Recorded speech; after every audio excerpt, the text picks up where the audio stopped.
प्रभु यीशु मसीह के नाम में आप सबको सलाम। जेफरी इप्स्टन का नाम आपने सिर्फ ह्यूमन ट्रैफिकिंग और छोटे बच्चों को मारने जैसे घिनौने अपराधों के ताल्लुक में ही सुना होगा, जो कि वह बड़े बड़े पॉलिटिशियंस, सेलिब्रिटीज और अन्य वर्ल्ड एलीट्स के साथ मिलकर करता था। लेकिन जेफरी इप्स्टन इन सब हरकतों के अलावा कुछ ऐसा भी करता था जो आपने आज तक सिर्फ हॉलीवुड की मूवीज में ही देखा होगा, जो है human cloning and transhumanism. इस चीज के बहुत सारे एविडेंस मौजूद हैं कि जेफरी इप्स्टन फॉर श्योर ऐसी एक्टिविटीज को अंजाम देने में लगा हुआ था। इवन 7 साल पहले न्यूयॉर्क मैगजीन ने इस चीज को मेंशन करते हुए लिखा था कि Jeffrey Epstein hoped to implant his seed into human DNA, यानी वह अपना बीज जो है वह इंसानी डीएनए में डालने में लगा हुआ था। कहीं सुना सुना लग रहा है? जी, आपने बाइबल में सुना होगा, जब शैतानी एंटिटीज ने इंसानी औरतों में अपना सीड यानी बीज बोकर इंसानी रेस को भ्रष्ट कर दिया था। जेफरी इप्स्टन जहां पे इस हरकत को अंजाम देता था या देता है, वो जगह है न्यू मैक्सिको की द जोरो रैंच। ध्यान देने वाली बात यह है कि इस जगह का एरिया जो है वो है 33,000 स्क्वायर फुट। शैतानी संगठन फ्री मेसन्स में माना जाता है कि 33rd डिग्री पर जब कोई इंसान पहुंच जाता है तो मुकम्मल तौर पर वह एनलाइटमेंट को हासिल करने के लिए तैयार हो जाता है। बुक ऑफ इनोक में लिखा है कि फॉलन एंजल्स जिस जगह पे उतरे थे वो थी माउंट हरमन, जो कि सीरिया और लेबनान की सीमा पे आज भी मौजूद है। साल 1666 में द लुइस 14 ऑफ फ्रांस ने जब इसका मुआयना किया तो उसने डिक्लेयर किया कि ये मेरिडियन पॉइंट इक्वेटर से एग्जैक्ट 33.33 डिग्री नॉर्थ और 33.33 डिग्री ईस्ट पर मौजूद है। फॉलन एंजल्स जो लूसीफर के साथ हो लिए थे, उनकी गिनती भी 1/3 हिस्सा ही बताया गया है। जेफरी इप्स्टन द जोरो रैंच में एक बार में 20 औरतों को आर्टिफिशियली और क्लिनिकली प्रेग्नेंट करता था, सो दैट वे प्योरीफाइड और perfect genetically advance super humans बना सके। जेफरी इप्स्टन की ईमेल फाइल्स में टन्स ऑफ इंफॉर्मेशन मौजूद है, जिसमें जेफरी की इंटेंस ऑब्सेशन देखी जा सकती है, जो कि उसे जेनेटिक्स और बेबी डिजाइनिंग के साथ है। ये सेम चीज यानी ऑब्सेशन जो है ये बिगिनिंग से हमें देखने को मिलती है, जो कि शैतानी एंटिटीज और फॉलन एंजल्स को थी ह्यूमन रेस को भ्रष्ट करने के लिए। ये जो ईमेल आप देख रहे हैं, ये ईमेल अजीजा अलमादी को लिखी गई थी, जो कि यूएई की बहुत बड़ी बिजनेस वुमेन है। ये वही औरत है जिसने जेफरी इप्स्टन को काबा के कपड़े का टुकड़ा भेजा था। जेफरी इप्स्टन की ईमेल फाइल्स में ब्रायन बिशप का भी नाम सामने आया है, जिसमें देखने को मिला है कि वह इप्स्टन के कांटेक्ट में था regarding baby designing and getting funds for human cloning and baby designing projects, और वो भी सिर्फ 5 साल के अंदर अंदर। द जोरो रैंच जिसकी हम बात कर रहे थे, उसके विषय में कई औरतें सामने आई हैं जिनका कहना है कि उन्हें वहां पे सेक्सुअली अब्यूज किया जाता था।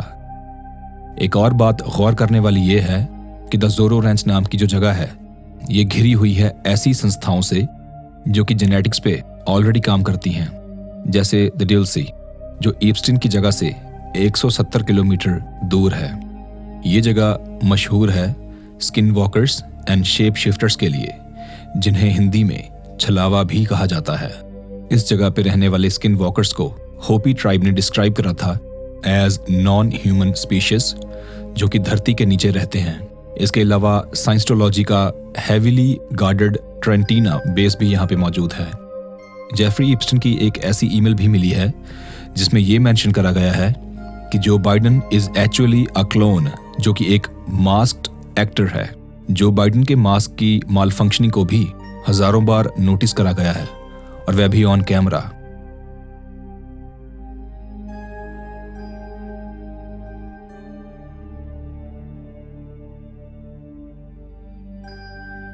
Joe doesn't know he's alive. Biden doesn't know. I mean, he doesn't know he's alive. Now, I have to tell you, he's a different guy. He looks different than he used to. He acts different than he used to. He's even slower than he used to be. So I don't know. Jeffrey Epstein के अलावा उसके साथ cloning पे काम करने वाले बहुत से लोगों का नाम सामने आया है, जैसे ये रिचर्ड। क्लोनिंग की प्रतिक्रिया अब से नहीं बल्कि कई सालों से चलती आ रही है। जैसे डॉली द शीप को 1997 में ही क्लोन कर दिया गया था। एक्सटिंक्ट हो चुके टायर वुल्फ को भी जस्ट अभी पिछले साल 2025 में ही दोबारा से एक्सिस्टेंस में लाया गया है। चाइना ने 2019 में एक शख्स को जेल में डाल दिया था क्योंकि वह बेबीज की जीन्स को अनएथिकली एडिट कर रहा था।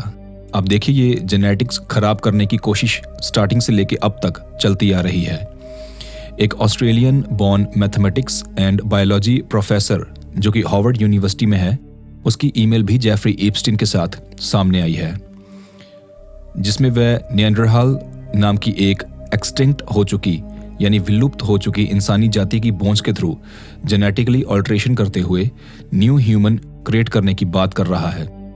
2013 में एक स्टोरी सर्कुलेट हुई थी जिसमें हार्वर्ड साइंटिस्ट्स एक प्रेफरेबल वुमन को ढूंढ रहे थे, जिसमें निएंडरथाल जाति को क्लोन करने के लिए उस वुमन की वोम यानी कोख में उस जाति के डीएनए को डाला जाए।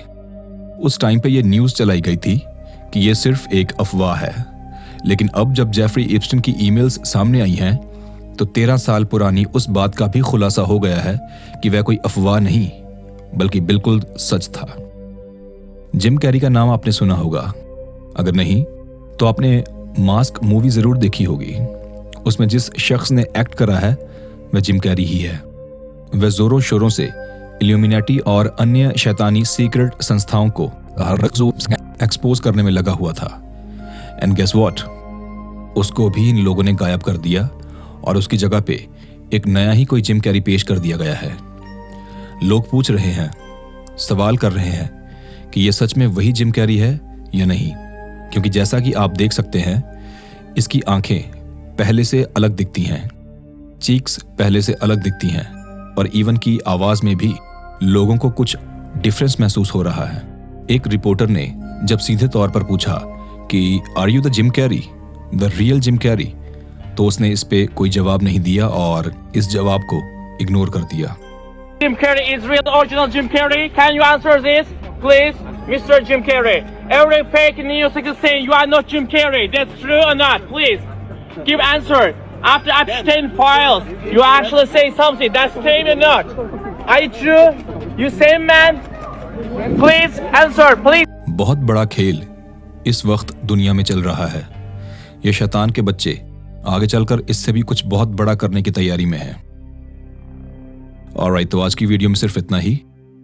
अगर आप मेरे चैनल पर पहली बार आए हैं तो प्लीज मेरे इस चैनल को सब्सक्राइब कर दीजिए और साथ वाले बेल आइकन को भी प्रेस कर दीजिए, ताकि जब भी मैं कोई नई वीडियो अपलोड करूं तो उसका नोटिफिकेशन तुरंत आपके पास पहुंच जाए। मेरी पिछली वीडियो देखकर जिन लोगों ने मेरे लिए दुआ की थी, मैं उनका धन्यवाद करना चाहता हूं। मुझे पाइल्स की प्रॉब्लम से 90% आराम मिल गया है और मैं आशा करता हूं कि मेरी जॉब भी जल्द ही लग जाएगी और अन्य दिक्कतों से भी मैं जल्द आराम पा लूंगा। प्रभु यीशु मसीह के नाम में आप सब पर सलामती हो। आमीन।